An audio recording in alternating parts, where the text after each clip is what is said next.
To all our viewers watching us on television and also streaming online, do stay with us for the latest news and updates. My name is Judge Maringa. Thank you for joining us. Let's begin with our top story. Kenya has allegedly deported Turkish businessman Harun Aydin, who has close links to Deputy President William Ruto, 2 days after his arrest on arrival from Uganda. His lawyer Ahmed Nasir Abdullahi, accompanied by Kapsaret MP Oscar Sudi, made the revelation to the media, who were in Kiambu awaiting the businessman to be arraigned in court.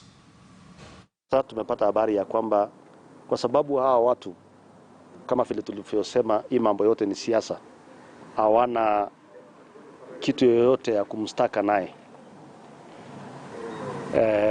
Ile wangefanya tu, na tulikuwa tunaongojea hiyo na kutarajia hiyo sana, ni kumdeport. Na tumeconfirm, tulikuwa tumesikia kuanzia asubuhi, lakini tulikuwa tunataka confirmation kabisa. Tumeconfirm ya kwamba wamemdeport kwa sababu hii mambo yote ni siasa. Kama vile nilisema kuanzia last week ya kwamba huyo mwekezaji Harun ninamjua kutoka kule kwao, na nikaomba ya kwamba kama anashikwa wanishike na mimi, na kama ni terrorist pia mimi ni terrorist. Na mnajua kuanzia juzi vile wamekuwa kituzungusha. Sasa kwa sababu hii ukora ya siasa ya Kenya hii, ndio mnaona sasa wameshindwa kumleta kotini, imebidi wamdeport. Na sisi tunataka tuambie tu wao hakuna shida, tuko na mawakili wetu hapa, watafuata rights yenye inatakikana. When you arrest someone from the streets every day, say that he has financed terrorism, then as a government you don't even have the guts to bring him to court so that you can see that process through.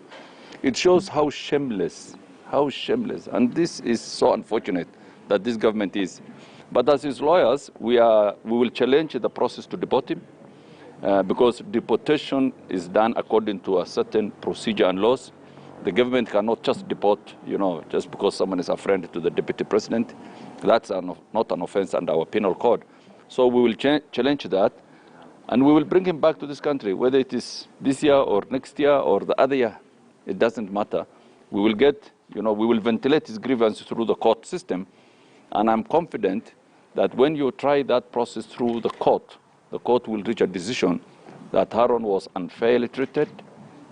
It was done contrary to the constitution, and he should be brought back to this country. I mean, this country is a country governed by the rule of law, not the rule of men, no matter how powerful they are, and we will see that process through.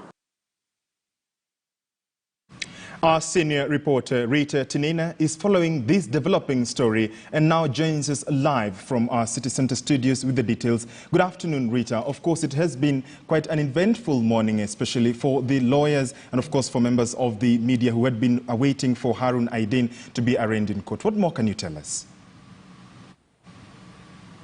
A very good afternoon to you, Maringa, and really a very interesting morning at the Kahawa Law Courts. This is a court situated next to the Committee Maximum Security Prison, and which only handles terror activities or terror-related cases. It's a fairly new court, opened in December last year, and in the morning at the courts everything was quiet, but shortly then all indications were, reports from yesterday were that Harun Aydin would be arraigned in court today, and we had all the indications from around 10:30.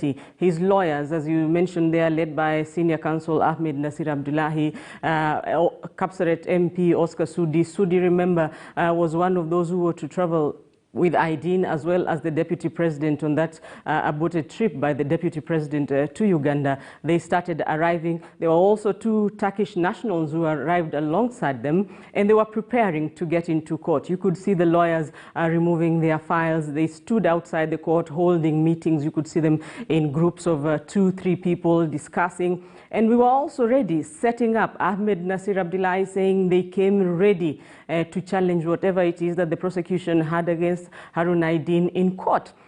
But with all the wait and with all the uncertainty, since Saturday, legal counsel Oscar Sudi, other Turkish nationals have been seeking to have some contact with Harun Aydin. That has not been possible. So up to this morning, there was no report whatsoever as to what has transpired since Saturday when he was arrested, when he was taken in by the anti-terrorism police unit. There was no indication whatsoever why he was being held in the first place. So at the Kahawa Law Courts, it was just a matter of wait and see. And then we got this report that the Turkish embassy then had called and informed those who were there that Harun Aydin would not only not be arraigned in court today, he was in fact not in the country.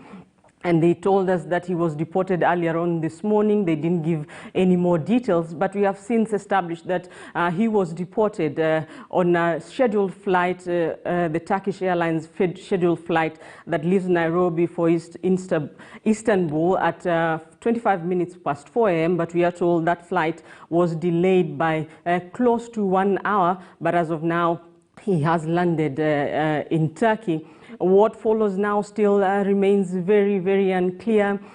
Questions still lingering. For instance, has he been now declared a prohibited immigrant? Who signed those deportation papers? Why was he arrested in the first place? But as the lawyers indicated, they're saying they are going to challenge his deportation. They have been saying that he was arrested only because of his links with Deputy President William Ruto and nothing else, that this is a move to harass him. It is a move to harass the Deputy President and all those who support him.